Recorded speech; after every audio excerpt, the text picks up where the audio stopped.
Hello, everybody, and welcome to this webinar tonight on empowering communities and empowering groups. I'm Starhawk, and I'm delighted to welcome you here. This has been a course that has been quite a long time in the making.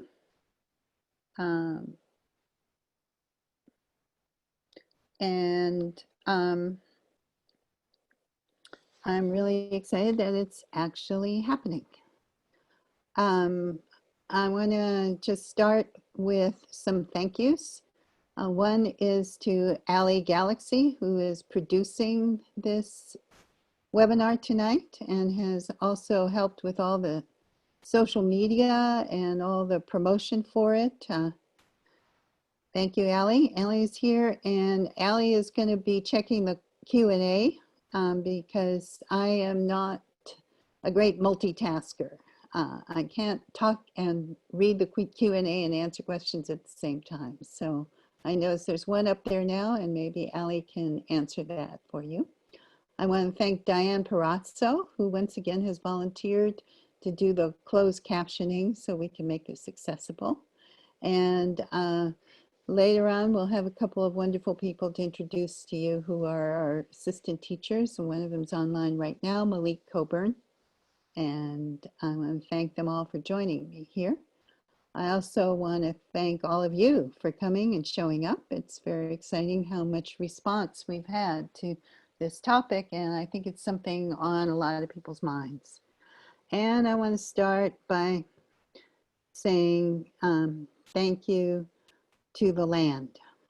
And yes, this will be recorded, and you will get a email, I think within 24, 48 hours, that will have the recording on it, and will have links and various pieces of information. So be sure when you're done to make sure our email address is in your address book. And if you don't get that email, check your spam folder before you email Allie, because it happens sometimes, gets caught in spam and she gets 100 emails saying, where's my video? And 9 times out of 10, that's where it is. So I want to just say thank you to the land and to acknowledge that I am speaking from the land of the Kashaya Pomo here in western Sonoma County. This is land like all the land in the United States that is originally indigenous land. There's a history here of a lot of pain and a lot of appropriation and a lot of theft of the land, of the enslavement of the original peoples of this land, and a whole lot of suffering connected to that. And there also are legacies here of incredible power, incredible magic, and incredible connection and wisdom and knowledge of the land. The Kashaya are not gone. They're still here, very much alive. They have a small reserve a little bit north of here. But recently they've had a wonderful victory and been able to acquire 500 acres of land on the coast and have access once again to some of their coastal gathering grounds and collecting grounds. And that is really wonderful piece of very, very happy news for this area. So I encourage you all to take a moment and think about who are the indigenous people of the land that you are on,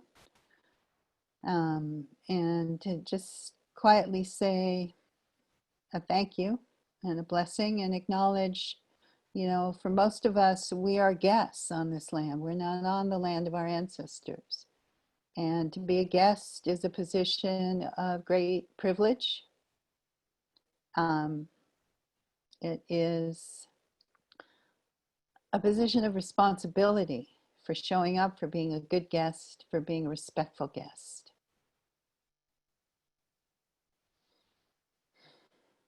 All right, so I am going to start the webinar now. and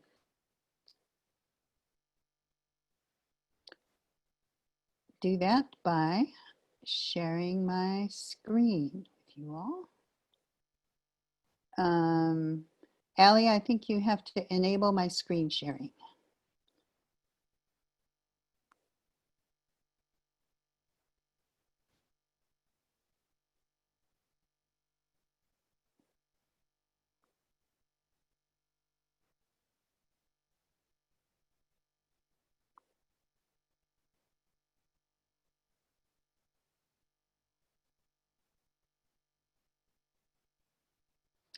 So here we are, nurturing creative and effective groups.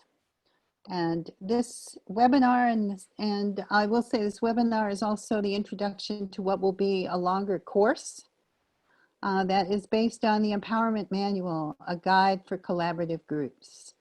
You can see it right here. It's a book that I wrote, oh gosh, like almost about 10 years ago now. It doesn't seem that long. And I wrote it because I have spent a lot of my life in groups, all kinds of groups. Permaculture groups, because I do a lot of teaching of permaculture design and regenerative land management. Activist groups, permaculture activist groups. This is one where we installed a garden actually at what was a community space in Bayview Hunters Point. It was shared by a number of groups, including one that was working on police violence.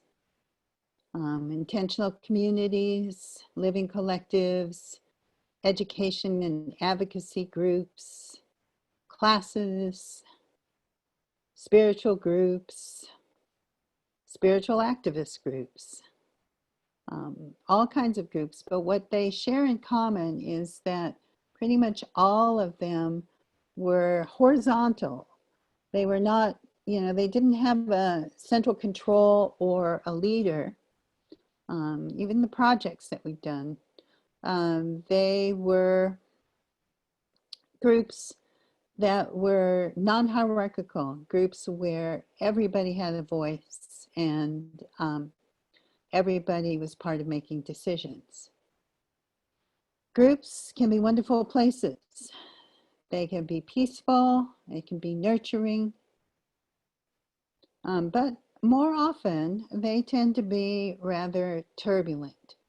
And I noticed that so many of the groups I was in were sharing some of the same issues and conflicts. And when those conflicts came out, they were often very hard to resolve. If you're in a top-down group in a hierarchy, in a group with a boss or a leader, it's kind of like being in a family, where you and your brother get into a fight and your mom can come in and say, hey, you two, cut it out, behave yourselves. But in a group where everybody is equal, there's nobody to come in and say, hey, you guys, behave yourselves. So Diana Leaf Christian, who wrote a number of really wonderful books on intentional communities, including one called Creating a Life Together, she says that 90% of intentional communities fail. And that is largely because of conflict. I've been thinking a lot about doing this course and also this present moment that we are in, where we're dealing with these two enormous immediate crises, the pandemic and then the uprising, this incredible outpouring of protest around police brutality and police violence and the endemic systemic racism. To deal with these things and to create a new world, we need to have groups to do that with. It's not something any of us can do alone. We have to work with other people, and other people can be really difficult and really hard to fix. So I feel like by doing this work, And it was also really, for me, very much part of why I wrote the Empowerment Manual. I feel like if we can improve the way we work together in our voluntary groups and our horizontal groups, if we can be more effective at doing that, then all of the work we do is going to be more effective. So what can we do? You know, it's hard to change people. I don't know if have any of you ever tried to change yourself, because I'm here to tell you I have tried to change myself numerous times in various ways. It is not an easy process, and it's even more difficult to change somebody else. But what we can do is we can create norms and structures that favor the behaviors that we want. Um, so how do we do that? I came up with what I called the talisman of healthy groups. Thinking about group structures, I like to think about things as a magic circle and the 4 elements and the 4 directions. So in this circle, the circle is the circle of vision. What is it that holds your group together? What's its vision? What's its mission? How do we balance earth and fire? How do we balance power and responsibility in a healthy group? This was really inspired by a wonderful man named Adam Wolpert, who lives in an intentional community called Occidental Arts and Ecology Center that's here in western Sonoma County, not far from where I live. And he came and presented to one of our groups one time, and he said he thought what made for a healthy community was when power and responsibility were in balance. And I thought about that and thought that makes a lot of sense. But, you know, that would make one axis. Power is kind of fire, responsibility is very earthy, solid. What about air and water? Well, air is about communication, ideas, things of the mind, accountability. Water is about emotion. So when you've got trust and accountability and balance, when you've got communication and emotion in balance, and you've got responsibility and power in balance, then I think you can start thinking about having the structure of a group that can work. So one thing that I find helpful in thinking about groups is the difference between norms and rules. Rules, you know, are generally conscious. They're often written or spoken. People may obey them or disobey them, like the cops, but you generally know they're there. Norms are a little bit different. They're often unspoken. They may be the things that everybody kind of understands, but nobody ever really talks about. I always think about the time I went to the anarchist book fair in San Francisco directly from the pagan ritual. And I was wearing beautiful emerald green flowing shirt and walked in to a huge hall of about 400 people. Every single other person there was dressed in black. It was amazing. There was not, you know, maybe there was some red or some gray. There was not a color in the place. And I kind of went, whoa, did I somehow not get the message? You know, everybody else woke up that morning. It wasn't like there was a directive or a rule that said you must wear black to the anarchist book fair. It was that everybody else woke up that morning and just intuitively knew, like, whoa, going to the anarchist book fair, better put on my black. And somehow I didn't get it. It was excruciatingly uncomfortable. It gave me a whole new appreciation for many of my black friends who often find themselves the only black person in a white group, and realizing that even, you know, nobody was mean to me. Nobody came up and said, you know, why the hell are you wearing that? People were friendly, but there was still something that says like, whoa, you are really in the wrong place. And think for me, it's been one of the reasons I've had a commitment when we do things like diversity scholarships and try to broaden who comes to our group, to recognize that we need to do more than tokenism about it. You need to have more than just one person of color there to make it meaningful and to make it truly welcoming. So here's a question to think about. What I'm going to do is give you a few moments to think about it, and as you're thinking about it, that will give me a moment to look at the Q&A. Oops.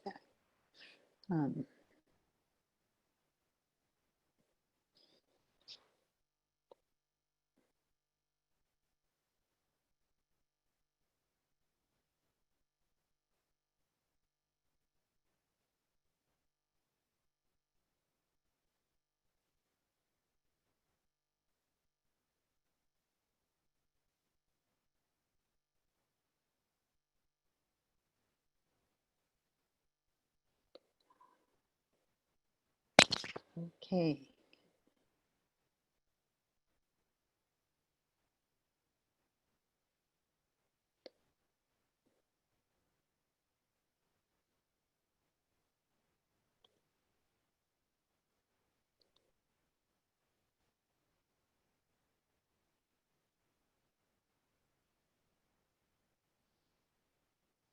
So what are some of the unspoken norms in groups you're in or have been in? Have they served the group in a positive way or have they had a negative impact? What are some of the norms you would like to see in your community? Those are some of the questions I like to work with and think about, because sometimes we can have norms that consciously or unconsciously are either inviting to people or are exclusive to people. For example, the norm in your group is that everyone goes out to the pub after the meeting and that's where all the real discussion goes on. And someone in the group is in recovery from alcoholism and can't be in that environment. That's going to be exclusive. And that person may never feel comfortable enough to even say, I can't be in that space. I remember being at a wonderful festival one time. I was invited to speak at. I was probably 20 or 30 years older than most of the people who were there. They were all young, like fabulously good looking, scantily dressed. But there was this norm where people would come up and they would hold out their hand and shake your hand and say, hello, I'm so-and-so, who are you? And, it was a little different. I mean, I'm from California where people would just generally either hug or used to hug before coronavirus or kind of ignore you. But people don't shake hands very much, and probably won't for a long time. But at that point, I found it was really welcoming. It made it really easy to meet people, people who I might not have thought would find me all that interesting at that point. So if we think about those things, if we really want to create groups and movements that are welcoming to people and welcoming to a diversity of people, oftentimes we have to consciously think about ways to enact that welcome and make that the norm in the group. Because many of the times, if we just go with what is the default, we're going to end up with what we generally have had, which is groups of people who already share the same norms because maybe they share the same background, they share the same upbringing, they share the same assumptions. That can be really comfortable, but that may not be, again, broadening and diversifying the movement that we're in. So many groups also have dysfunctional norms. Here are some I think about: the gossip and the backbiting, and not saying something to someone's face, spreading rumors. The internet and social media have made that a terrible norm, with false information, conspiracy theories running rampant. withdrawing instead of confronting. Again, social media exacerbates that. You know, you don't work stuff out with people, you just unfriend them. Hoarding information and power, stomping out. That always has been one of my favorites, actually, in life. I was a great stomper outer, always feeling hurt and wounded and, you know, completely righteous about it when an argument got too much for me, until one day one of my dearest friends followed me out and said, "How dare you stomp out just because you're not getting your way?" And it was a little bit of a wake-up call. Dramatizing. The vortex of victimhood, that is so easy to fall into in our social justice groups, because we want to take care of people who've been victimized. We want to make the world better. But we have to look for that fine line between empowering people, seeing people's strengths and supporting their strengths, rather than giving them props for their weakness and their suffering. Attacking the leader, which is often a destructive norm in horizontal groups. Arguing online instead of actually trying to argue face to face, or at least person to person. And the old overwork and burnout that a lot of groups fall into. We're trying to change the world, we're trying to make a world of justice, but we often do it by being unjust to ourselves. So what kind of norms do we want to strive for? Having direct, respectful confrontation with the people in our groups, holding people accountable, but doing it in a way that can support them, again, rather than making them bad. Constructive critique, cheering people on, you know, like actually sending them energetic support for what they're doing. Doesn't necessarily mean you always agree with everything they're doing, but you are supportive of their effort, of their creativity, of their being. Working for clear communication and active listening. For nonviolent communication. Doing mediation when conflict arises. Consciously mentoring people so that we can develop new leadership, and so that when you are in a position of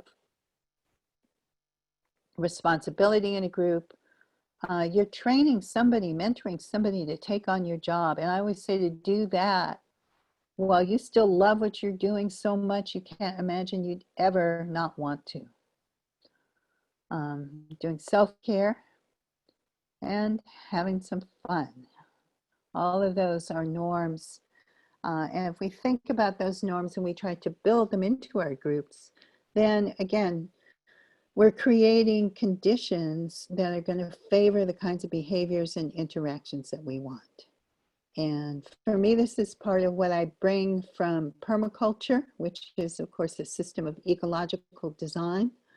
But anyone who does permaculture, who's an organic gardener, you know that we have a different response to something like a pest or a disease.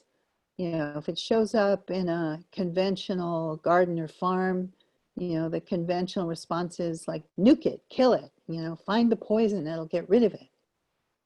And too often when conflict or some disturbance arises in one of our groups, our response is, get rid of that person, you know, nuke them, get him out of here.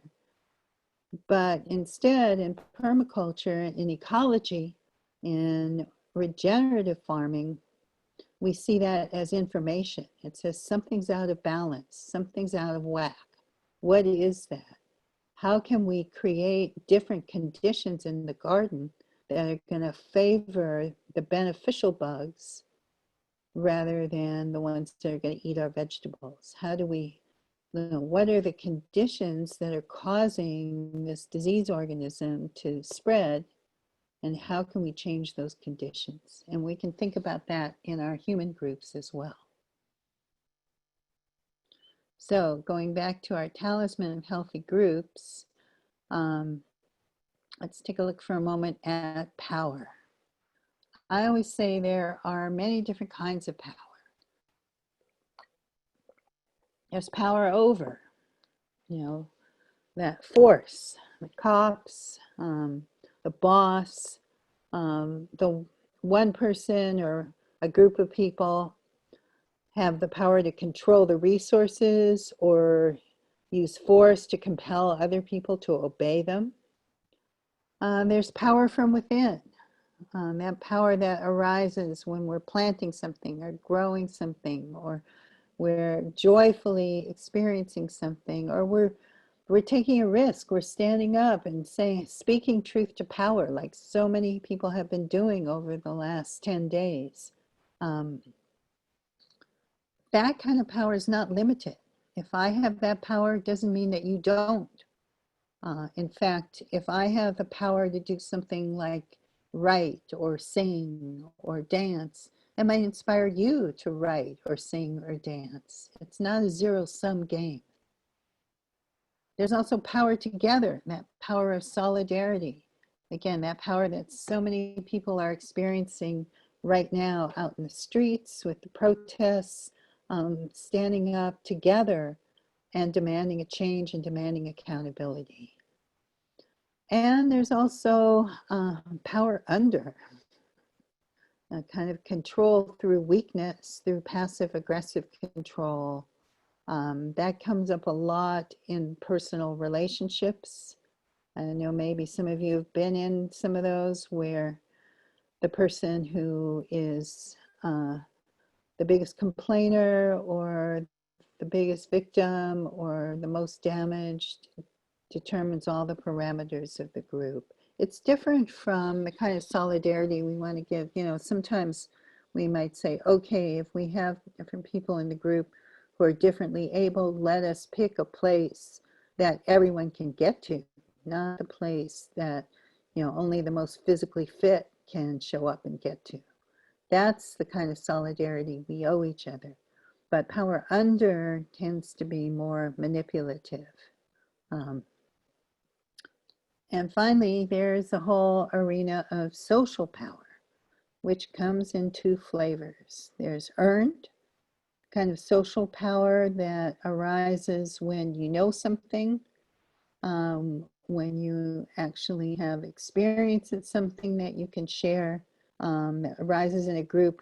You could think of it as eldership, from experience, from a track record of making good decisions, or putting the good of the group before your own personal benefit. And then there's unearned social power, the privilege, that you just happen to be born among the gods, among the privileged people.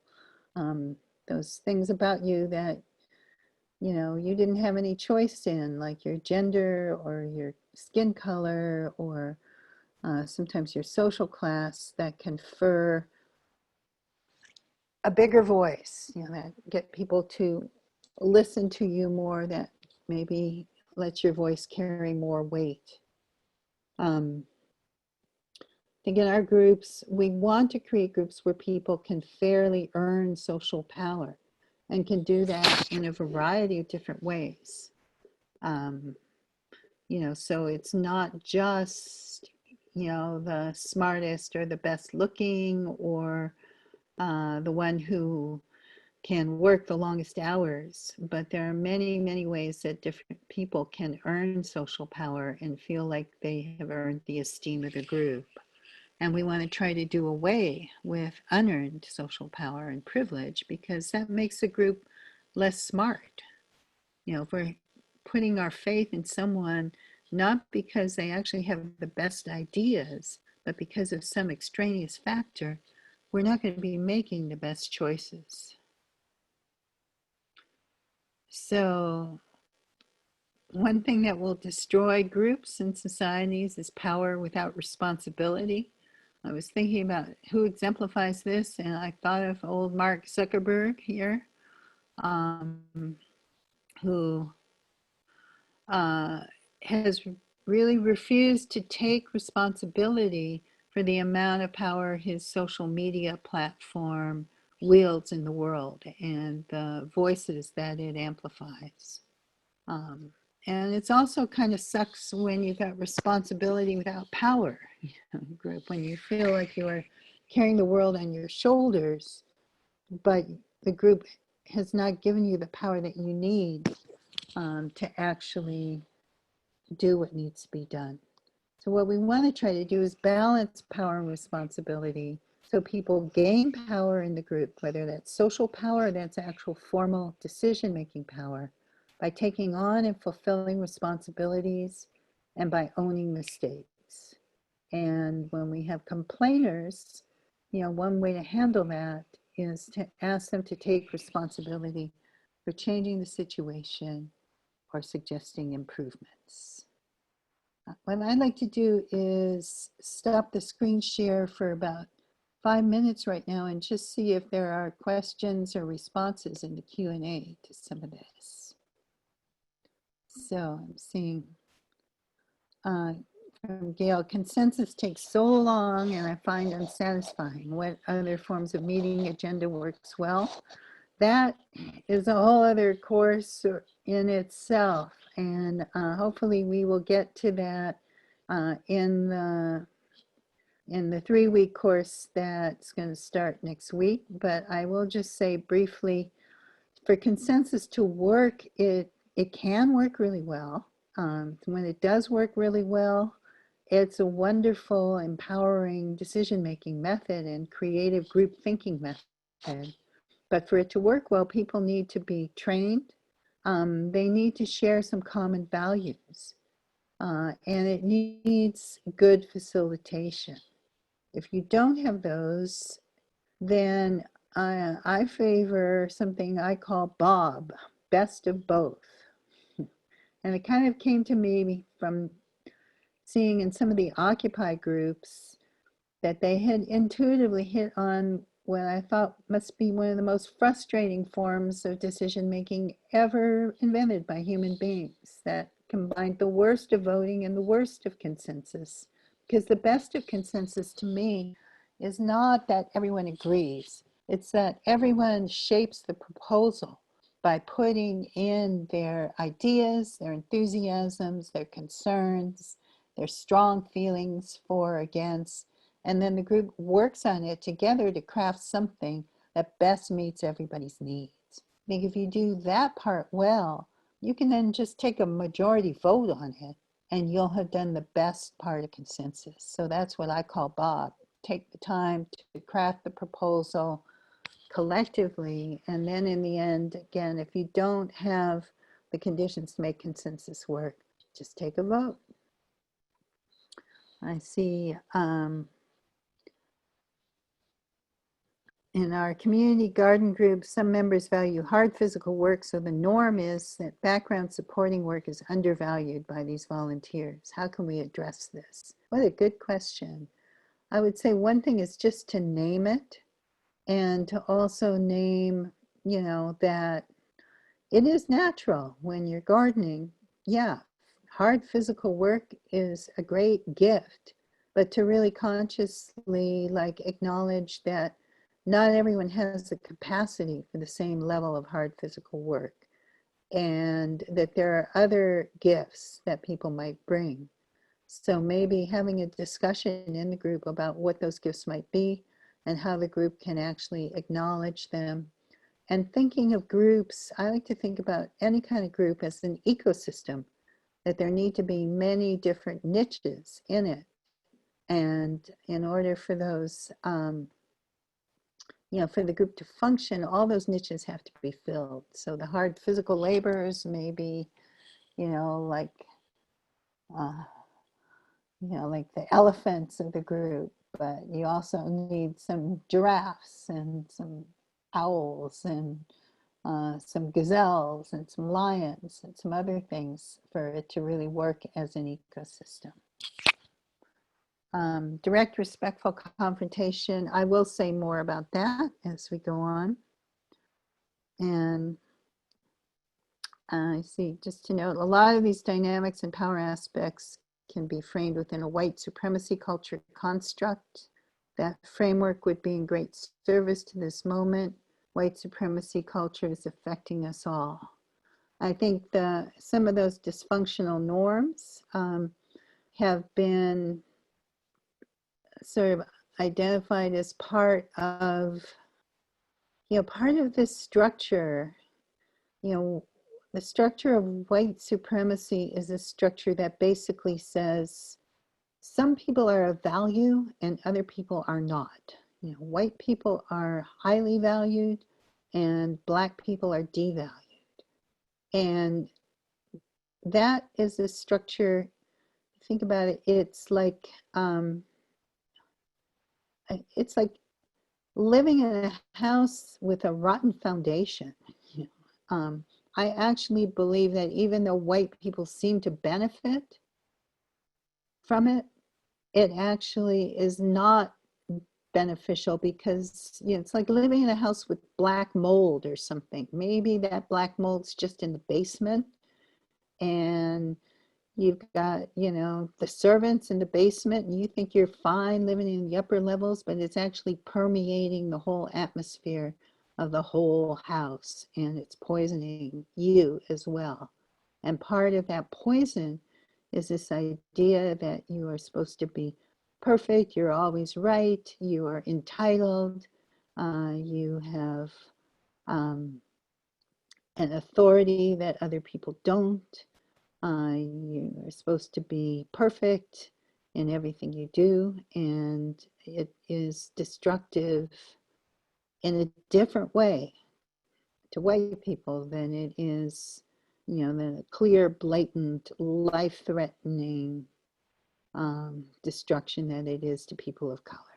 So, and I think sociocracy, yes, that's a great option too. So I'm going to try to get back to some of the more of the questions a little bit later, and hopefully if I don't get to answer all of them as we go along, I'll try to answer some of them afterwards.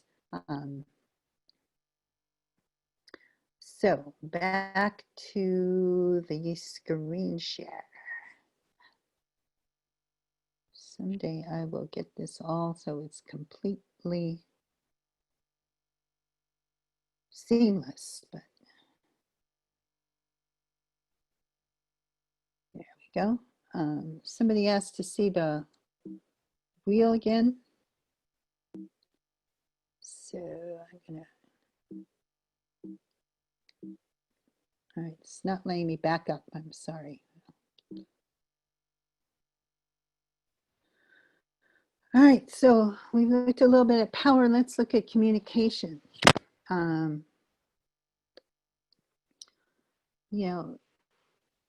we look at patterns of communication, a hierarchy is a pattern like a tree. It has a trunk, it has branches. The branches branch into littler branches. They branch off into leaves. But it has kind of a clear structure. A web is more collaborative. It has many different branches and connections, but they don't have that clear tree pattern. So it's a little bit light, but if you can see on the left in the hierarchy, if I want to send a message, I'm down here at the little tip, I can send it up. And generally in a hierarchy, you send it up the chain of command. And if it's at all well run, somebody knows where it gets to and who it gets to, how it gets there.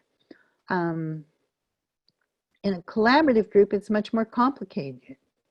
You might have 6 different people in your collective that, integrate with 10 other people in some other collective that occasionally talk to the people in a third collective and don't do well, and you make a decision. Sometimes you've got 15 people in the group and 12 are there.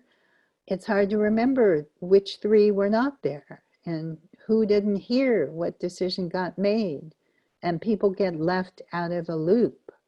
And then they feel hurt, and sometimes things get screwed up. So I always say if you're working collaboratively, you can really avoid a whole lot of extraneous conflicts if you just get in the habit at the end of every meeting, every decision-making process of saying, who else needs to know? And who's going to be responsible for telling them? And how will we be sure this is done? When we're doing so much online communication now, sending out emails or sending out notes and minutes seems like a great way to let people know what's done, but a lot of people don't actually, a lot of times you don't actually read the minutes. You put them aside to read later. So even just formatting your minutes so that, you up at the top, you say like key decisions we made, right? The protest will be at 5 a.m. Right? Um, you can look at that, glance at that, and kind of go, oh, all right, I guess I better set my clock for really early tomorrow morning, and not have to read through the whole discussion to get down to that key piece of information.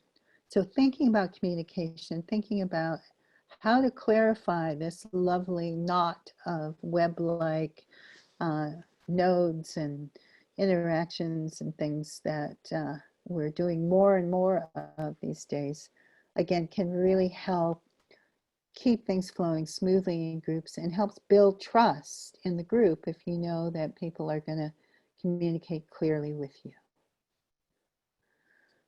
So with communication, there's also these multiple levels, things that happen. There's intent, what you intend to say, that clear little ball of communication that you toss so elegantly towards somebody, and sometimes it lands like a giant mud ball.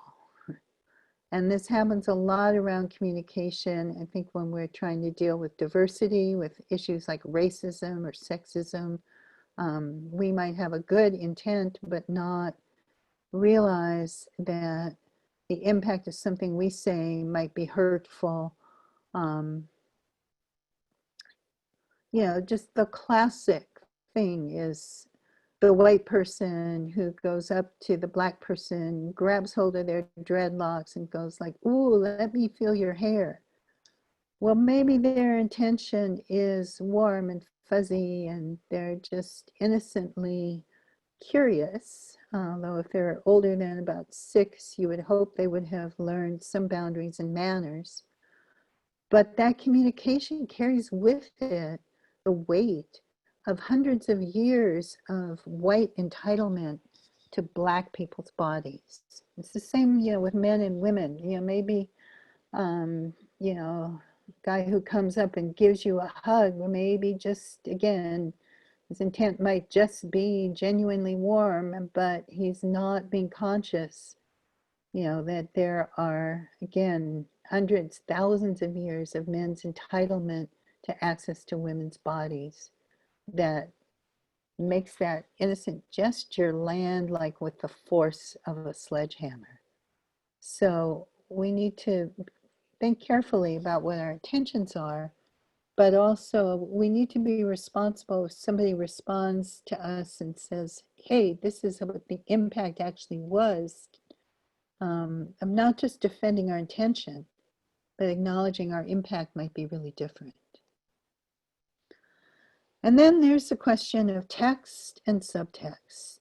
The text being the words we say, the subtext being everything else, the tone, the context, everything else that goes with it. And I kind of wanted to unpack this a little bit because this is one of these things that's been coming up in the last few weeks again.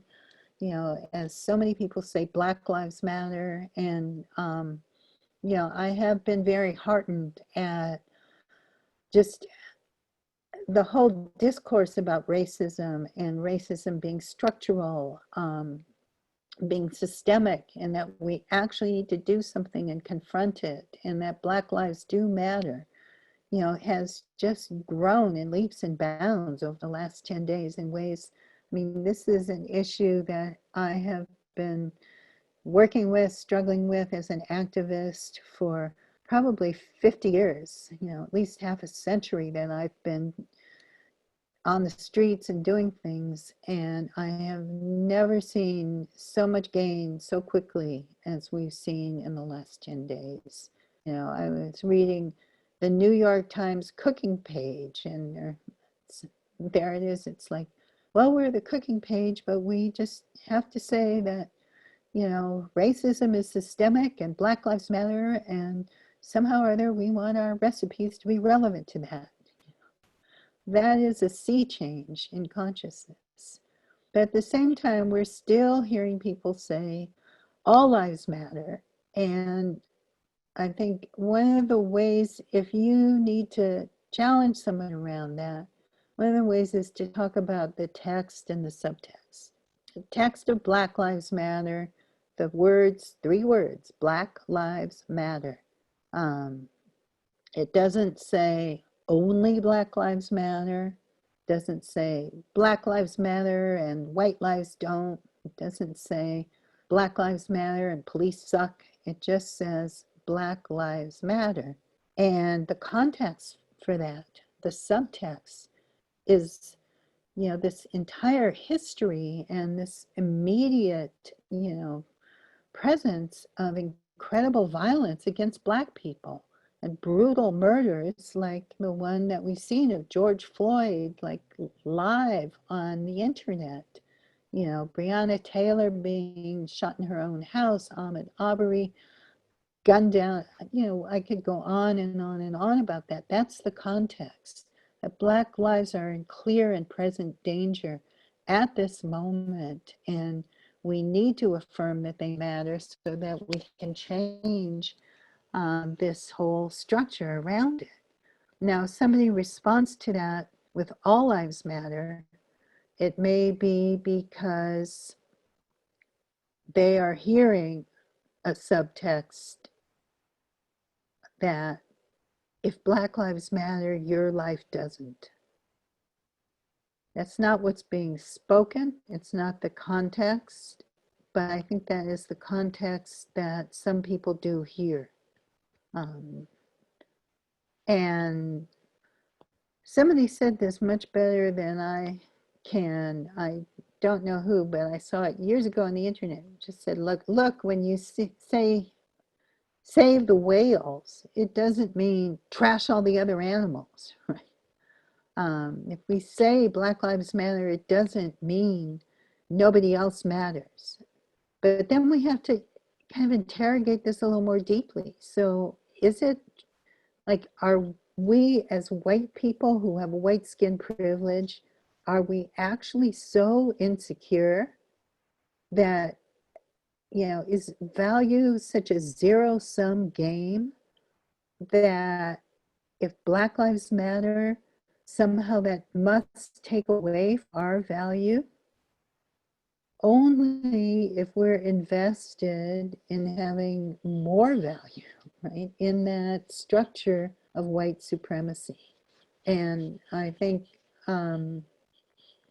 that if we identify that, then we can say to someone who might perhaps have, let's credit them with an innocent intent of saying like, well, everybody matters. It's like, yes, but saying it in this context is a whole different subtext. It's saying, I refuse to look at the real differences, at the real situation, at the real ways that Black lives are specifically threatened and endangered right now, and take on the responsibility for changing that and doing something about it. I'm trying to avoid that. I'm dodging that. So I just want to say to you all, my hope that on this call we're a diverse group, and again, movements and change are an ecosystem. Not everyone has to do the same thing, and not everyone can do the same thing. I hear my Black friends telling me a lot right now, I'm tired, I'm exhausted, I don't have the energy, to explain this to white people. And that is, and I hear my white friends saying like, what can I do? I want to do something. I don't know what's my place in this movement. Well, one of our places in this movement is to do this work of interrogating text and subtext and communication and be willing to explain it to other white people and people of any color who don't get it yet, and to support this work of change, and take some of that burden away from people who are really grieving right now and really tired. Many people are. So as movements educate. That's one of the key things a social change movement must do. And we educate people on many levels. We teach concepts and ideas. We give people history that they might not have learned or don't know about. We make people aware of current realities that they may not have known about. We can educate people around strategies and tactics. We can do capacity building. And we can also educate people about our personal experience. Now, talking to people about your personal experience is something only you can do. And that is something, if you're a person of color right now, in this moment, that's one of the powerful kinds of education that you can do and that no one can actually do for you, because nobody has the right or the ability to speak for you. That becomes oppressive in and of itself. And there have been some very powerful things I've seen just of people of color, talking about their real experiences with the police, talking about what the world really feels like from their perspective. And one of the things white people can do, or people who come from a different background, is to actually listen and seek those things out and educate ourselves. It's one of the things that made the Me Too movement so powerful and so effective, was that woman after woman stood up and talked about her own personal experiences, and altogether became this very, very powerful testimony about this endemic gender oppression that, like white supremacy, is part of this toxic mold in the structure of the world we live in that needs to change. By all of these other forms of education, we can talk to people about the concepts and ideas. And again, Black people may be really tired of explaining the same damn thing over and over again. That's part of the work we can take up. We can talk to our friends and our relatives about history. We can make people aware of the current realities. We can teach strategies and tactics. We can teach people, expand capacities, and we can talk about our own personal experiences. So, how do we have the difficult conversations?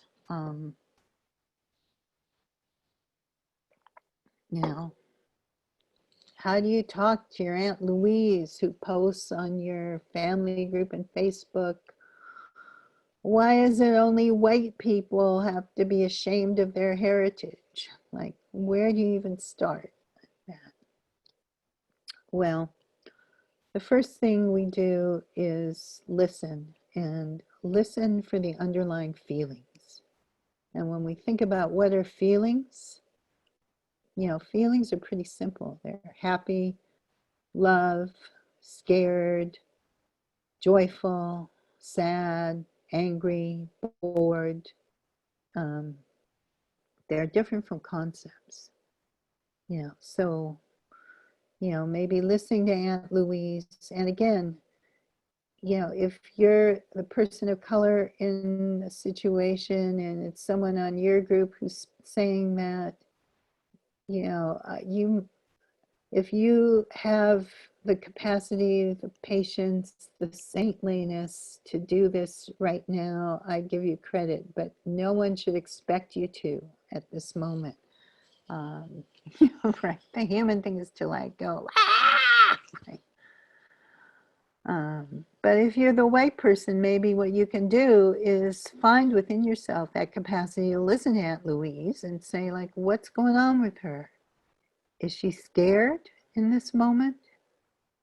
Is she feeling that people don't value her? Is she hurt? And think about what are some of our underlying needs. Um, as human beings, we have some very core needs. We need to be safe, feel safe. We need to belong and feel like we're part of something and we're cherished by a group and we belong to something bigger than ourselves. And that's one of the powerful things social movements can do for people, is offer people a chance to belong to something worthwhile that means something important. We need to be seen and valued, even if we're a dog getting a birthday cake, right? We need to feel like people know who we are and value who we are. And we need to feel like we can make a contribution, that we can have an impact on the world. When we don't get these needs met, they can get very, very warped. Maybe if you don't feel like you're making any impact in the world, going out and shooting a whole bunch of strangers is one way to feel like you've made an impact. But I think most people, when they are in a healthy community, want to get that feeling by feeling like they're contributing something, they're doing something that's important and that's valued.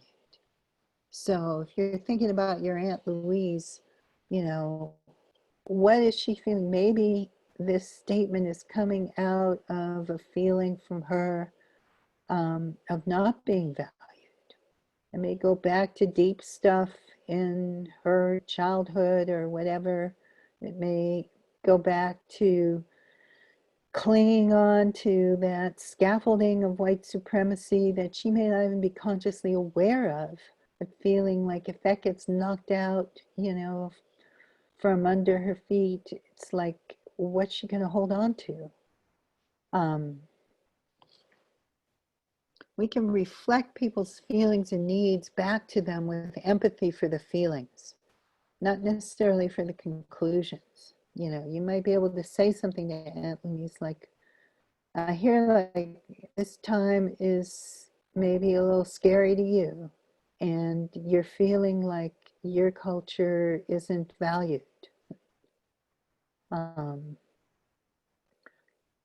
We often want to counter this stuff by just kind of coming right back and saying like, that's ridiculous, that's bullshit, the entire world, values white culture, our entire education system, everything is all about white culture. But if we can hold back and come from that empathy for the feeling, that might actually open up a capacity for change. So we can maybe start by making the conversation safe or safer. Saying something like, look, Aunt Louise, I really want to talk with you about this. And the reason is because I actually care about our relationship. Family's important to me. I want to be able to show up together at gatherings and, feel like we can be close. And to do that, I really need to talk with you about that statement. It's different from saying, Aunt Louise, I'm unfriending you and we're never speaking again.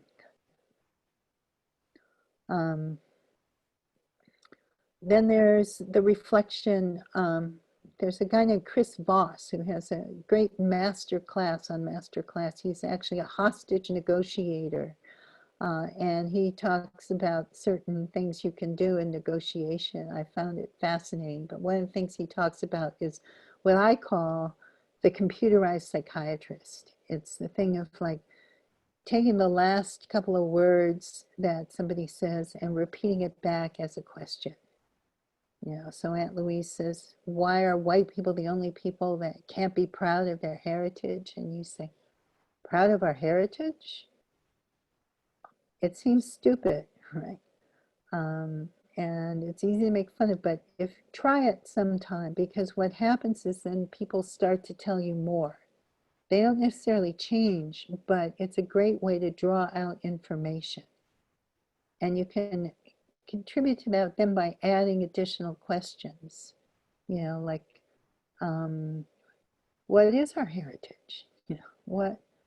Um, what are some of the things you are proud of? What are some of the things you might not be so proud of? You can describe the underlying need or feeling. Gee, Aunt Louise, it seems like you're feeling like maybe a little hurt by all this, or a little scared by all this, or by framing or reframing a question. It seems like, Louise, like our heritage is really important to you, and maybe you're worried that it's getting lost. And then reframing. Yeah. Gee, Aunt Louise, I hear you. I hear you feeling like some of the strengths in our heritage aren't being seen or aren't being named, but maybe, if we could get out of this category of whiteness, because really there is no such thing as whiteness.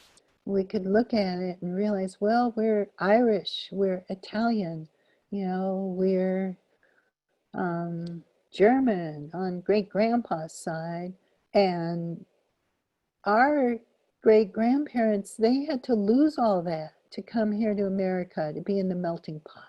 In order to be white, they had to give up all of those wonderful ethnic traditions, their languages, their cultures, all of those things in those heritages. And maybe if we could sort of get out of this bind of white and black, it might actually free us up to connect more deeply with what our real heritage is.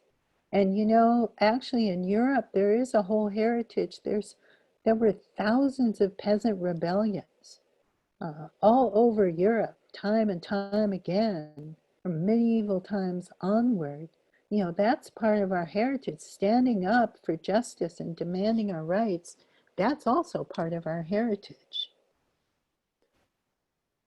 I don't guarantee this will work with Aunt Louise, but it's worth a try. We can identify common values like freedom, human life and dignity, fairness and justice, kindness and care for others that people share. And then look at some of the ways in which, again, that text and subtext might reflect them or might not reflect them. And we can offer new information. You know, like talking to Aunt Louise about how that construct of whiteness has actually erased the real diversity and the real heritages of European American people. And we can know when to shut up. Sometimes silence is golden. Sometimes when you're having a difficult conversation, it's good to know when to let it rest. Aunt Louise may not come around to your point of view at that moment, but realizing sometimes change happens incrementally, slowly over time, and you may not feel like you're making a difference in that moment, but sometimes just knowing when to back off, let it sit, knowing there'll be other conversations, that change may still occur. So doing this emotional labor, it's exhausting, and again, not everyone needs to do it at every moment, and when you are too exhausted to do it, I recommend, again, that might be the time to step back for a little bit, because you'll do it better if you have the energy for it. So get support.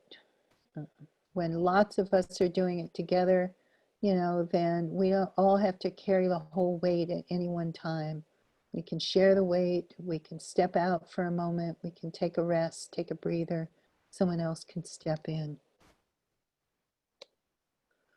And doing that, we can build our own webs of connection.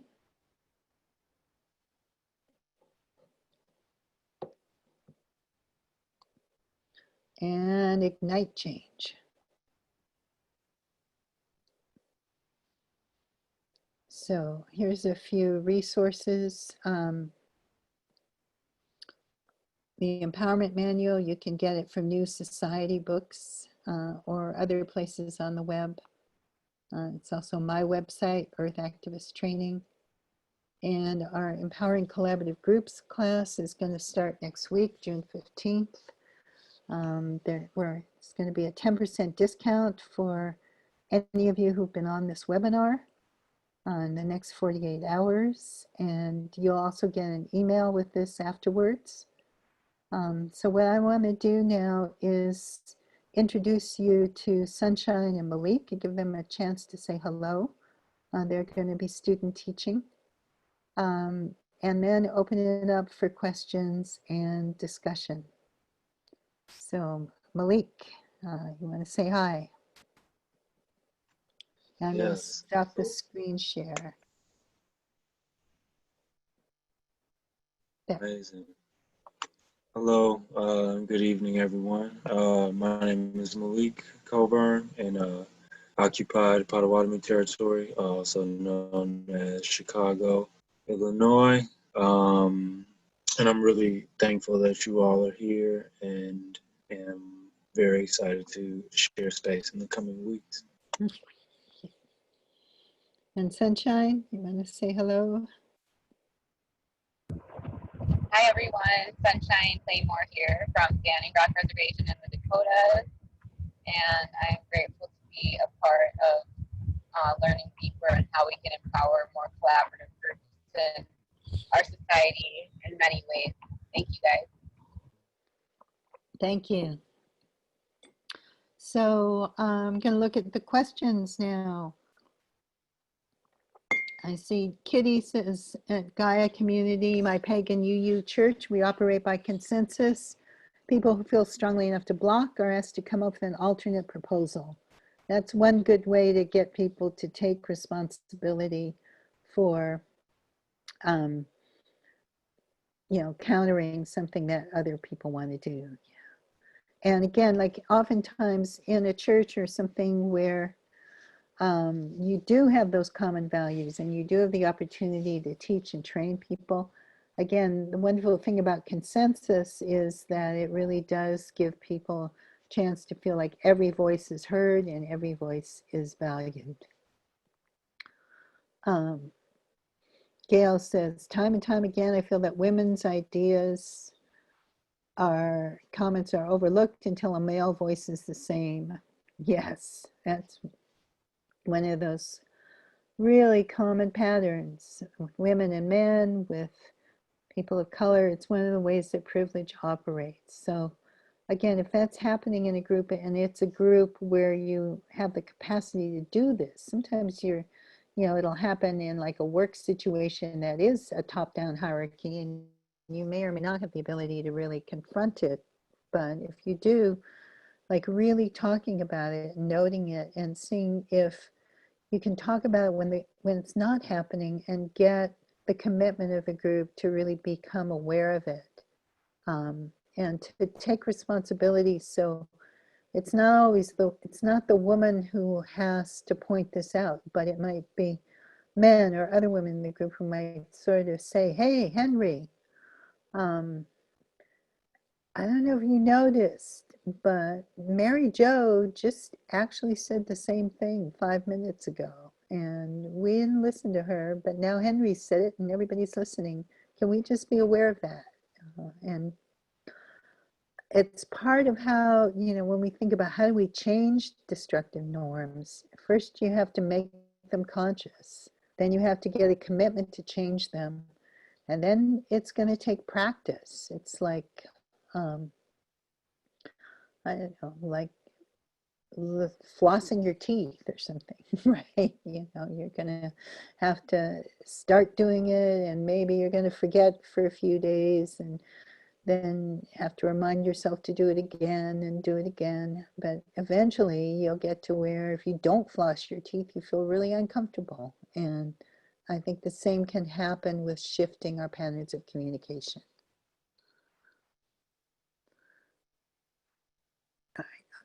So Sienna, are there ways to install these norms in groups that are already existing but operating with dysfunction? Again, you know, it's about identifying them, making the commitment to change them, getting people to support each other in changing them rather than police each other, but to support each other. You know, so if stomping out is a norm and I say, okay, I really don't want to do that anymore, you know, then maybe Sienna, like, you'll be my buddy. And if I stomp out, you'll be the one to come after and say, hey, Starhawk, you said you weren't going to do that anymore. What's going on? Come back in there, you know, face up to it. Let's actually confront this directly.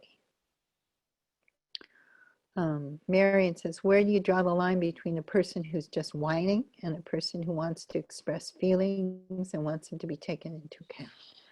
You know, there's never any hard and fast lines in any of this. But I would say part of it is how much and how often that expression happens and whether the energy moves around it, or whether it's the same complaint over and over and over again. You know, and maybe even just asking the person, like, hey, do you just need to vent? Can we go outside and scream for 15 minutes? I had a therapist long ago who was always telling me to beat pillows, and I was like, oh God, that's so wincy. That's, and she'd like, just go home and do it. And I'd like, and I'd go do it and I'd feel better. You know, so maybe needing some physical release, something, and see if it moves. And if it doesn't move and it keeps happening over and over and over again and nothing shifts, then you might be looking at it more as a pattern of power under, of how to control the group through complaint and weakness. So Mark says, how would you characterize someone who has a lot of experience from another group, but little or none in the current one? You mentioned the social capital that comes from eldership, but is it transferable? But say, sometimes it is, sometimes it isn't.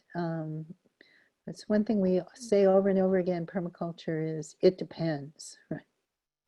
You know, if the other group is relevant, you know, if we're a permaculture group and I come from another group where I've been running a market garden for 20 years, I probably have some relevant experience. But somebody who is smart about their social capital will offer rather than impose, and will let people know without necessarily jumping into a new group and assuming that their expertise is going to give them decision-making power and social power. So I think sometimes it might be a kind of experience that may or may not be relevant. But I think a wise elder tends to kind of wait and be asked for advice rather than necessarily coming in and immediately telling everybody how to do everything and displaying, you know, how much they know about everything. So wondering how you work within a group where there's a great deal of infighting due to generational traumatization and oppression. How do you try to change the dynamics? Whoa, that's really, again, really good question and a hard one. I think one thing might be to start again by talking about generational trauma and oppression. Maybe if you can, even bringing in someone from outside the group to do some kind of a training or healing or ceremony, depending on the group and what's appropriate around that. If it's a group that is like a task focused group or an organizing group, maybe finding a chance to do a different kind of meeting, something more like a heart circle or a way of counsel, where people can just share emotions and not be under the pressure of having to make a decision at that point, but just share some of their personal feelings. Or even do something together that's going to create some kind of sense of connection and bonding to start with. And to know that part of the work of that group the long-term work might be healing. So Aaron says, I could see the call to have people complaining, take responsibility, go wrong if, say, the people pointing out the operation of unearned social power always have to fix, especially if they are marginalized. Yes, that's true. None of these things are like foolproof or fail-safe. It always depends on context and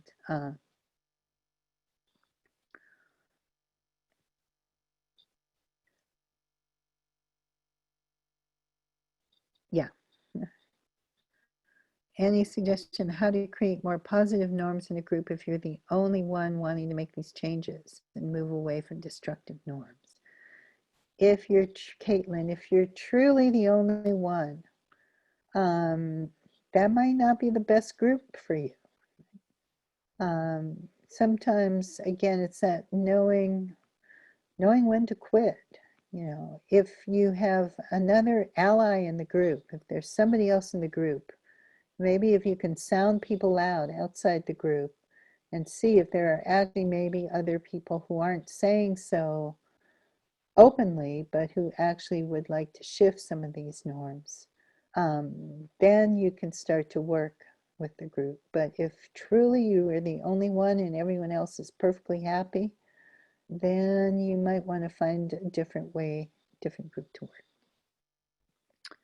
So group members or group energy, which is more influential, the production and motivation of a group. I don't think you can separate them. I think that the group energy is generated by the members and by how people feel about each other and treat each other and respond to each other. So, you know, they're both really important in motivating the group. And if the group isn't motivated, isn't functioning, might be stepping back and saying, like, what's going wrong in our interactions? Are we actually giving each other support? Are we actually enjoying each other, glad to see each other, happy to see each other? Do we know anything about each other outside of the work of the group? A lot of groups, one of the functional norms, I think, is doing check-ins, like just starting with a little bit about how your week went or what's going on in your life or how you're dealing with the coronavirus, you know, whatever it's going on at the moment, going around and hearing that. You know, a lot of the groups I've been in, even if we're focused on a task, it's just getting those little bits of personal information helps create the bonding that makes the group function much more effectively.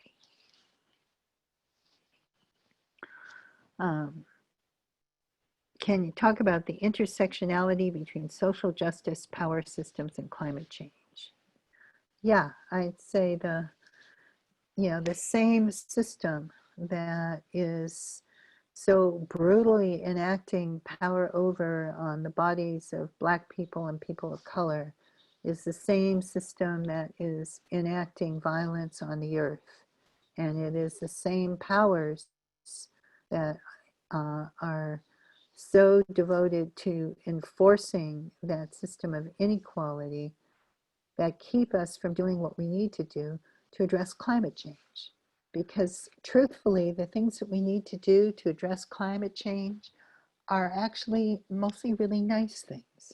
You know, they're things like shifting away from nasty, dirty fossil fuels that are extracted in ways that poison the earth and poison communities, mostly communities of color in different parts of the world, to clean, renewable energies, from centralized power systems to decentralized power systems. Um, and centralized power loves centralized power.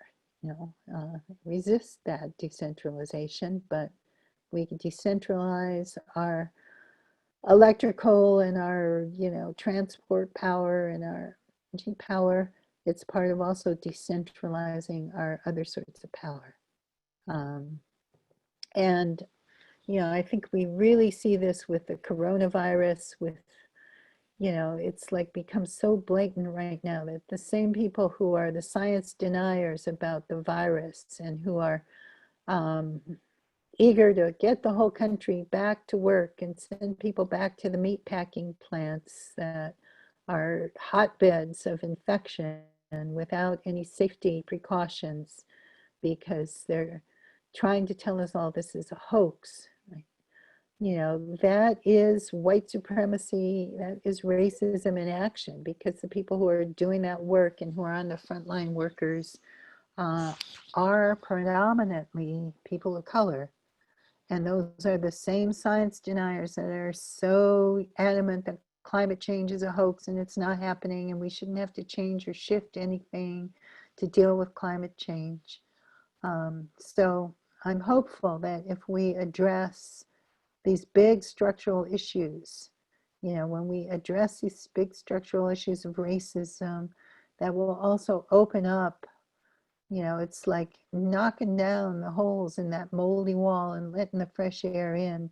It will help us also be able to address the issues of climate change, which also, you know, any kind of disruption, any kind of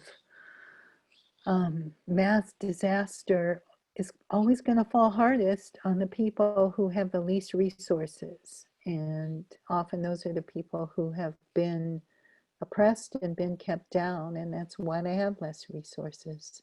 So that's why dealing with climate change has to also mean dealing with social justice issues and making the transition to the clean renewables, to localized economies, to regenerative forms of agriculture has to be done in a way that's a just transition that creates the livelihoods and the opportunities for people who haven't had them before. And it's exciting.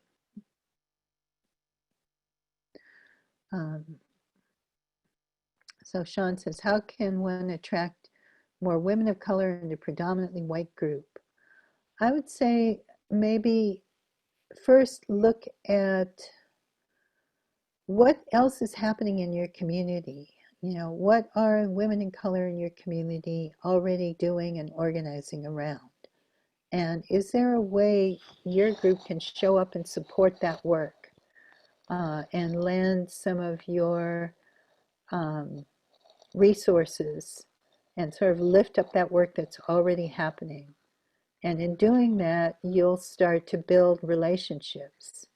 And when you build relationships, then you can invite people in a way that's real and that's meaningful. That's not just tokenism.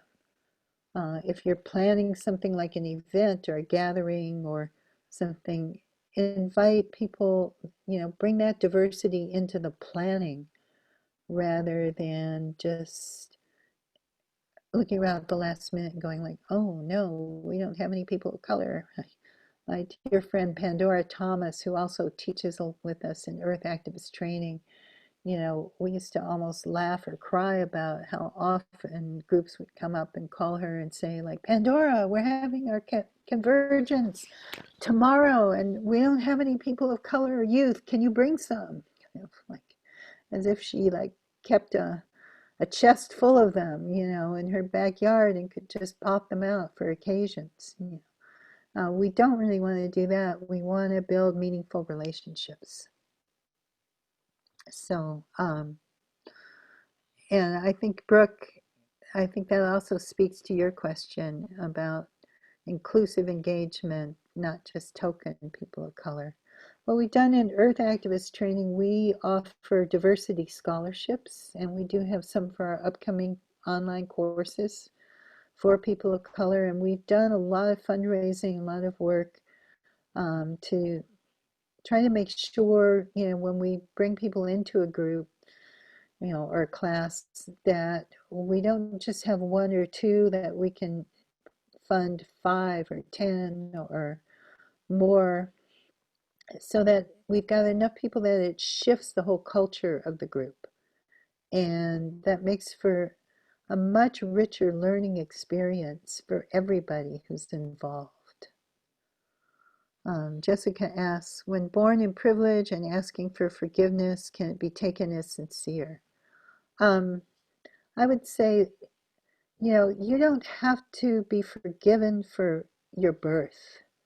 You didn't choose that, or not in any meaningful way you can be held accountable for this moment, right? What you can be held accountable for is what you do with your privilege. And having privilege is great.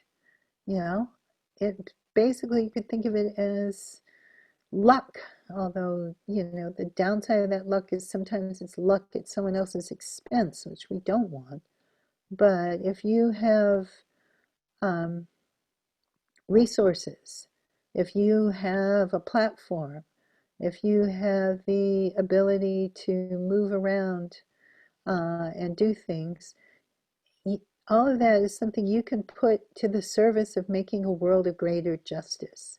And that's what you can be held accountable for. That's what you can take pride in.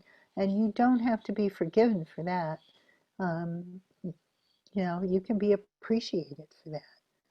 And there have been some wonderful examples. I think it's really heartening right now. We've seen so many people, really diverse range of people taking action, going to the streets. It's not just Black people, it's white people, it's people of all different races and backgrounds. We've seen protests in tiny little rural white towns in Colorado.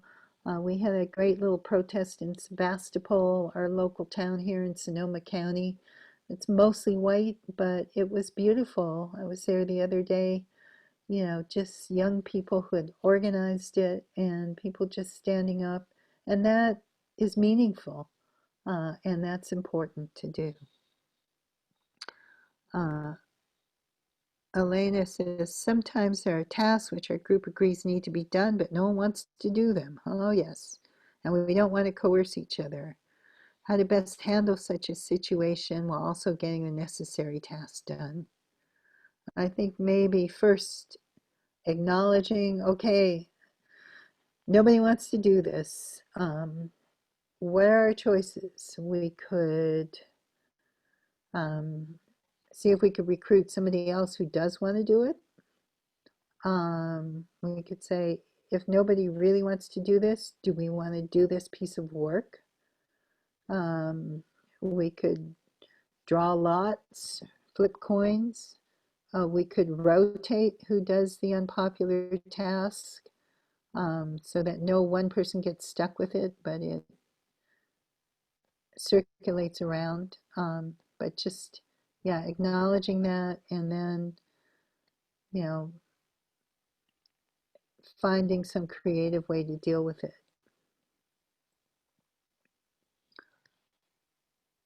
Shakti says, I second that about respectful confrontation. Could you also say more about constructive critique? Yes, I will. And again, we'll have a whole session on that in the actual course. But I'd say respectful confrontation is, first of all, recognizing a lot of times we think an issue is always good versus evil. But a lot of times, the issues that come up in our groups are things that I think of as good versus good. They might be two sets of values that we hold, but that might conflict with each other. For example, we might have one set of values that say we want all our work to be completely accessible to everybody. We don't want money to be a barrier. And we might have another set of values that say we really want to be able to pay people what they're worth and not exploit people who are doing the work in our group, and make sure that they're supported and keep the work sustainable. Those aren't always easy to reconcile. But if you acknowledge that this is a good versus good conflict, that probably everyone in the group both does want things to be accessible and wants them to be sustainable, then you can actually think more clearly about the conflict and about the possibilities and come up with creative possibilities. And where conflict gets destructive is when it becomes personal. When I say you are a bad person because you disagree with me.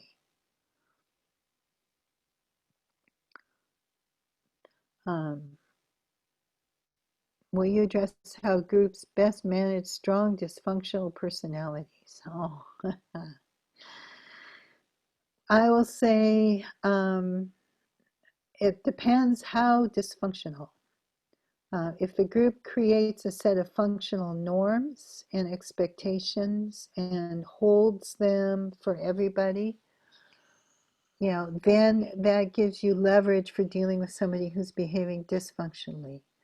And oftentimes what I've seen is when a group makes a commitment to address those norms and to try to behave in a more respectful, responsible manner and more functional manner, oftentimes people will leave. And that's okay if those people do. Don't run after them and try to beg them to stay. If they don't leave, then you may get into a situation where all the functional people leave and no one's left but the dysfunctional people, and that destroys groups. So if somebody's truly distressing a group on that level, people may have to take them aside and talk with them. You may have to form a little subgroup to kind of come in and say like, hey, we want to make these changes, and shift the structure and the norms in the group. And if the group really commits to that, that person may change their behavior, or again, they might cycle out. Harper says, do you have any advice for a group who has created a community land trust? Great. And looking to get our first property and start our first community. I would say, yeah, work on your community agreements, put them in writing. Think about a conflict resolution structure before you have conflict, because it is a lot easier to get everyone to agree. For example, if I have conflict with someone, we're going to first try to work it out with each other, face to face, if we're not social distancing, or at least on the phone or individually Zooming.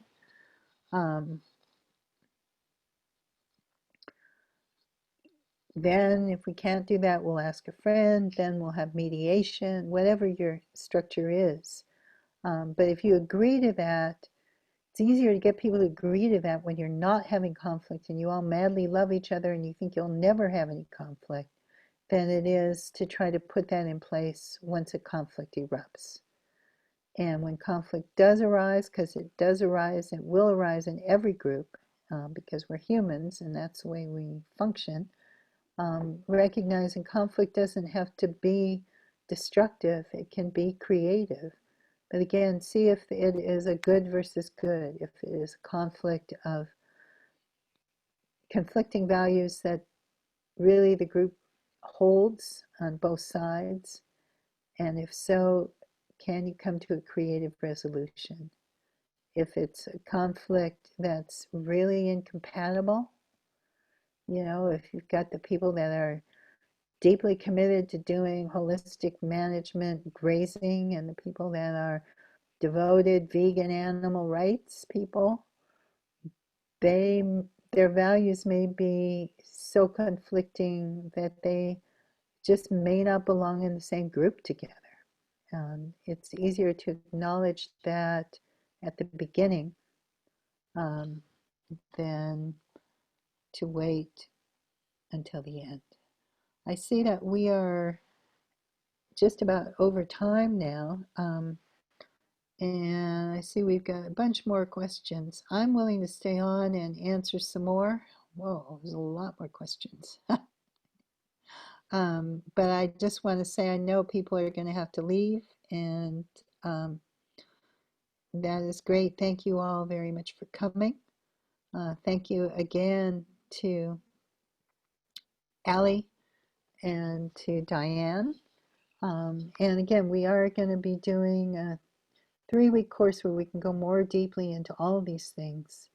And you'll be getting an email and it'll have all the information there, as well as the discount for the 10% off. So thank you all for coming. Thank you to the Kashaya Pomo and the ancestors and the land. So let's see.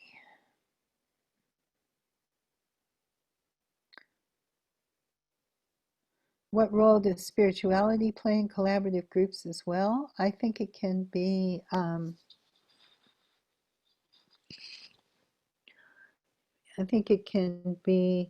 a very important bonding for a group if they're all on the same page and all open to it.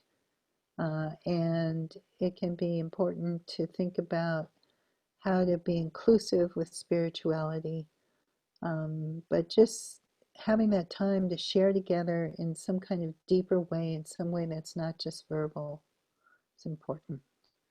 Brandy, hi Brandy from our Eco Village, a wonderful intentional community where in a different world I would be up there right now teaching.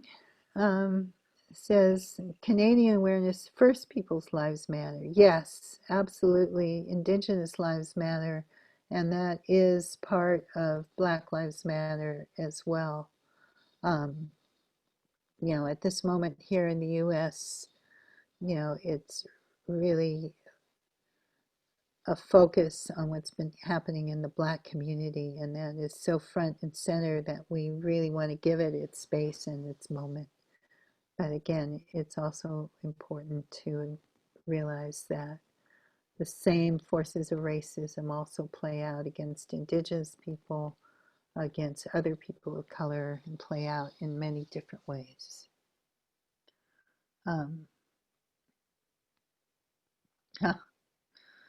There's so many questions. And just to say, I probably can't answer all of these questions tonight. So a lot of them are pretty deep and complex. A lot of them, we will go more deeply into things in the course on decision making, especially online, on some of the things about running meetings, and I'm also considering doing another additional course at some point specifically on meetings and facilitation. Erica says self-care and having fun was last on the list. Well, the list isn't meant to be necessarily in order of value. I think it's important for groups to have fun together, and in terms of what would be fun for the group, a lot depends on the group and the situation. I've been in groups where just, again, doing that check-in has been part of the fun and the self-care and mutual care I've been in groups where we all went off for a retreat, or we went to the beach, or we went river rafting, or we went bowling, or we did something like that. Sharing food is always a good way to bond and bring a group together in normal times. Um, you know, when we're all meeting online so much, it's a little more challenging, but we can be creative around that. Let me see what else I can answer. Some good books about history of European resistance.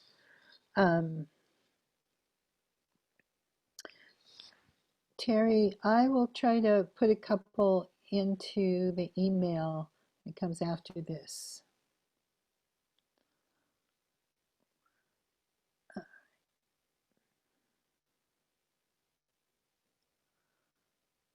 So Valerian asks, what are some of our tunnels out of the way of crumbling chunks so that our webs and loved ones don't get torn in the debris as things fall apart?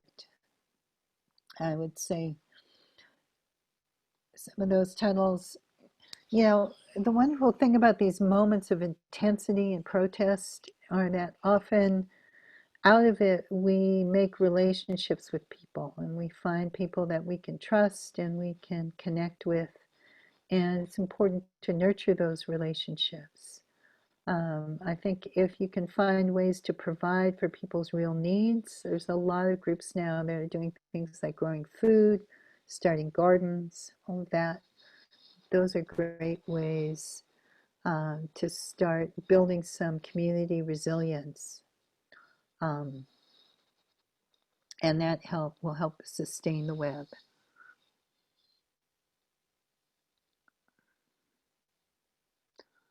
So, am I part of a writing group? I have been years ago. I'm not at the moment. Um,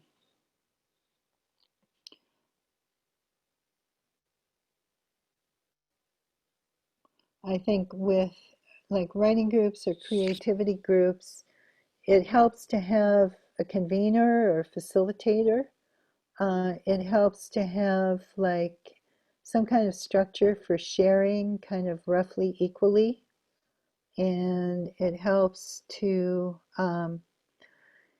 maybe do a little bit of facilitation training, or at least, you know, have some kind of structure. Like, does one person present each time? Do people read chunks of their work?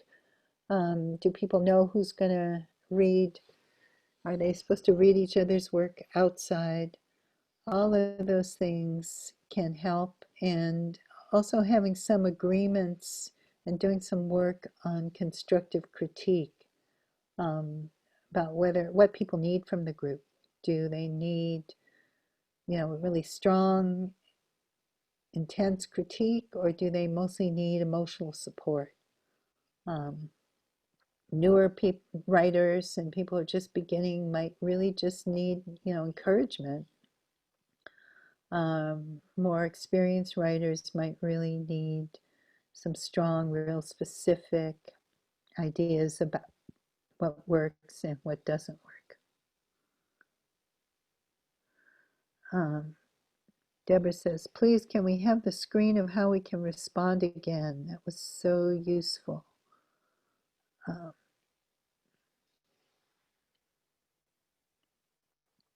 I am not sure which screen that was, uh,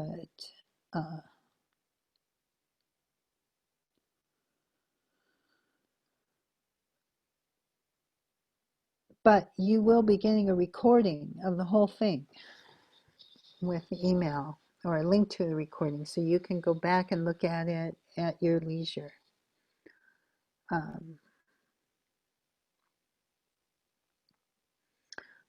I think it's time for national and local truth and reconciliation commissions, Lori. I think that's a great idea. And I love that. And as far as how to take it to scale and organize it, Again, that's probably larger than I can answer at this moment, but I think the thing would be to begin with the idea and then gather people around it and see how much it could grow. Um,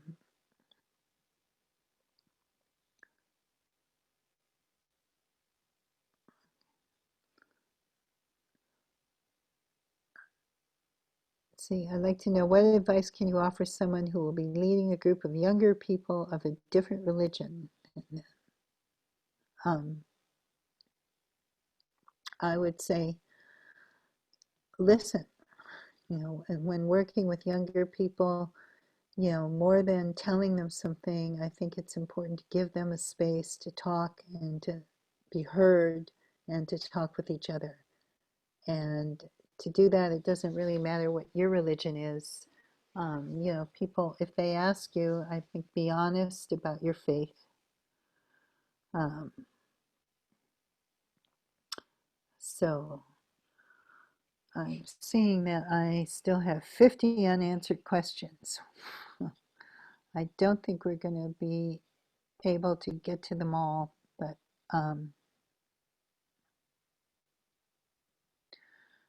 let me see if I can answer some of them. See, an example of a time when I've needed to take a break, when I've been drawn to my work or my mission, and what has cued me to take that break. I would say um,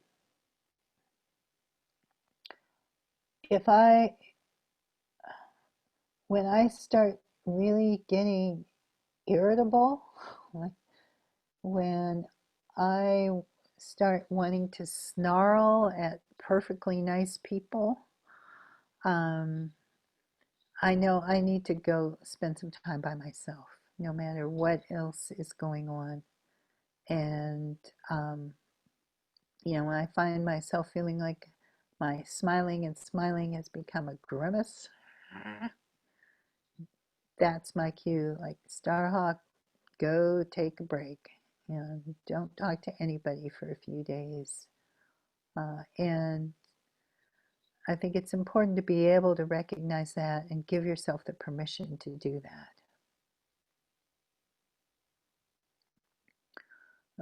So again, there's so many questions. A lot of them are just going to have to wait, but we'll be dealing with them in that larger class. And um,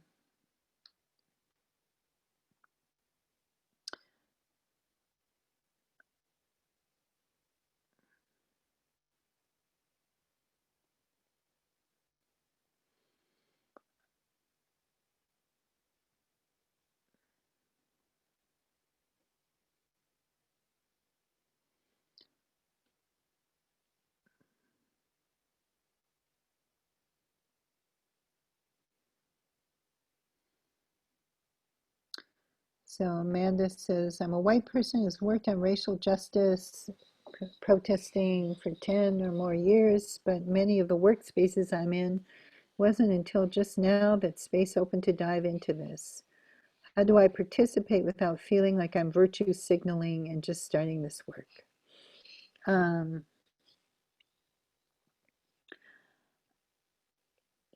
It's one of the sort of paradoxes about being like a white person or a person with privilege taking on this work, is that you take it on not because you want like people to think you're great. You take it on because you want the work of justice to get done, and you want to change the world, and you want to make it a better place for everybody. And the work does often bring you back like praise and appreciation that you maybe really weren't asking for. So I would just say to be conscious of that, to make sure that the stuff that you are doing to really communicate with people, not just to show that you know the right thing to say or do. To make sure, I often feel like as activists, we like to throw around words that we know what they mean. We say intersectionality, and everyone who's like woke knows what that means. But a lot of people don't know what that means. And it's not a word where intuitively you could figure out what it means just by listening to it. So being conscious of like explaining words, of saying things in multiple different ways, not just the one way that's the correct way to do it. Um, I think that will make the work much more creative as well.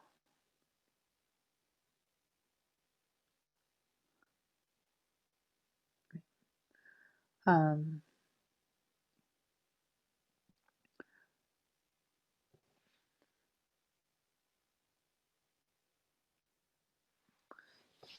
Advice about the bullying, about mostly white activists, well-meaning. Yes, that's one of the great ways that we don't build a movement is blaming, shaming. I call it, blaming, shaming, and name calling are not effective ways either to get people to change or to draw more people into our movement. Um, and again, going back to those core needs of people to feel like they belong, like they're seen and valued, like they can have an impact on the world. If we create movements that are welcoming, then we create spaces where people get those needs met. And then those, movements are incredible and can do phenomenal things. But when we have a culture of calling out rather than calling in, then we make people feel unwelcome and devalued, and they either don't go further into the movement or may actually, go into destructive pathways to get that need for belonging met. So I would say one of the key ways is not to participate in it, to create a different option, to model ways that are welcoming, to model ways of confrontation that again start by listening, identifying the needs, talking about the text and the subtext, maybe acknowledging that someone has a good intent even if their impact was hurtful. All of those things can help.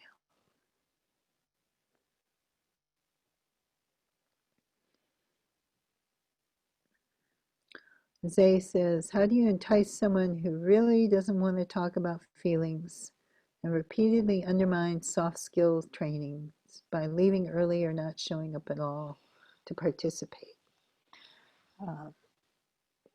It's difficult, none of this is easy. I would say social pressure, if you can marshal it, if you can get other people to sort of put the squeeze on the person and make it more uncomfortable for them to not participate than to participate, and at the same time maybe give them support to participate.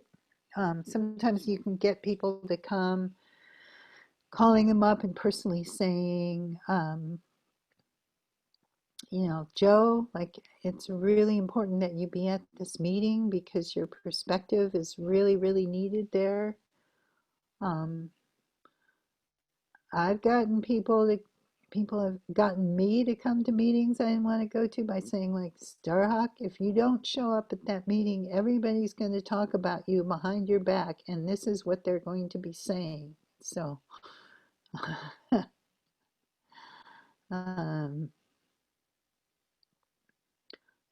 yeah, you might have to get together a little cabal to put that pressure on.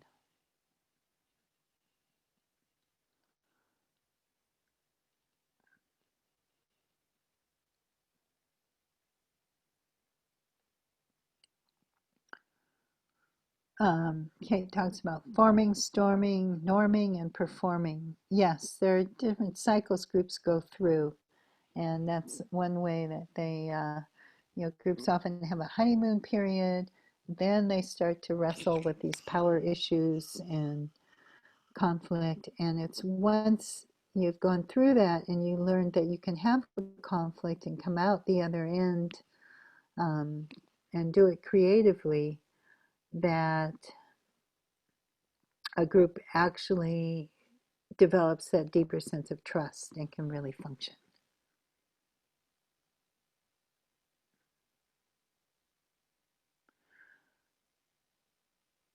Do I feel it's worthwhile to call or write people in swing states to encourage them to get out and vote? Absolutely. There's a great organization called Vote Save America, and you can go there and sign up for a swing state. They're, specifically targeting like 6 states that are going to be crucial for the election. And they provide trainings in how to talk to people and in how to organize, and then opportunities for ways that you can call and get involved right from your own home. And I think I signed up for a state, and I encourage other people to do that. I think it's really vital right now. I know a lot of people are upset about it being Biden and not Bernie or Elizabeth or somebody. I really want to encourage people not to fixate on the presidential candidate and recognize that it is just as important to take back the Senate and keep the House um, as it is who's president, maybe more important. It's really vitally important to have a strong social movement in the streets like we have at this moment to push whoever's president. And it's really important we get this. I won't even dignify him by calling him a person out of the White House, because if he somehow squeaks through with a second term, it's going to be a nightmare for everybody, and especially for the people who are most vulnerable. I hear Anonymous says, I'm immunocompromised and can't gather in groups. Bought my first house alone, but don't know much about gardening. What should I do to foster community and earth activism in an unlikely place? Well, luckily now everybody's doing a lot online, and that's, the wonderful thing about that is it doesn't matter if you're immunocompromised. So I think there's a lot of options, again, for classes, for workshops. I also have a magical activism training class going that has been a wonderful sense of community, and finding that kind of community maybe can help move you through this time period when it's harder to do that work physically with people. And we're also going to be offering a permaculture design course online starting in late July that we'll be opening registration for soon. So there's opportunities to learn a lot of these things online right now. And good for you for getting your own house and getting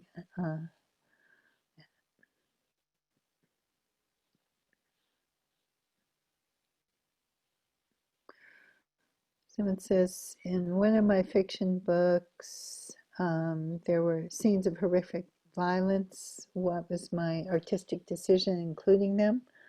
I felt like they needed to be there for the reality of the story and the sense of the story. In City of Refuge, my last book, a lot of the underlying theme is kind of like how violence impacts us and how it impacts us to participate in it as well. So I always try, I feel like violence in books, it needs to be realistic, but it doesn't need to be like over the top, gorily graphic, and I try to avoid that.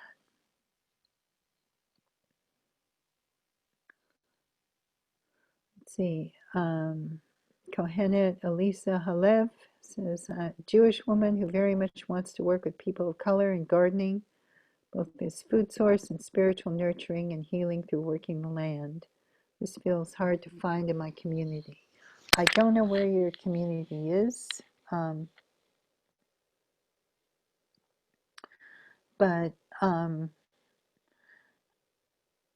I would say, again, look around and find out what's already happening and what people of color in your community are doing, and see if you can find a way to support them.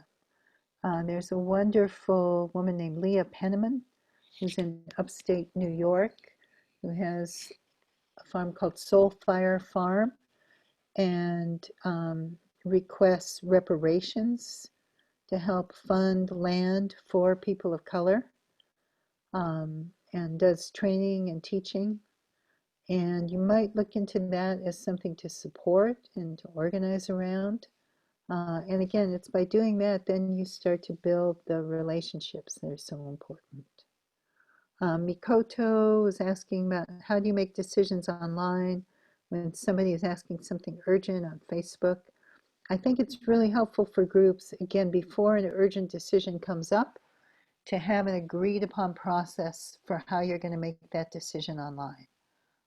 Because it's really easy online for it to get very, very messy, especially on Facebook when you've got those little chats and um, the comments get hidden, and I've had horrible nightmarish stuff on Facebook where people are like, Starhawk, you've got to respond to all these terrible comments, and I'm like, what comments? I don't see any comments. Where the hell are they? How do I find them?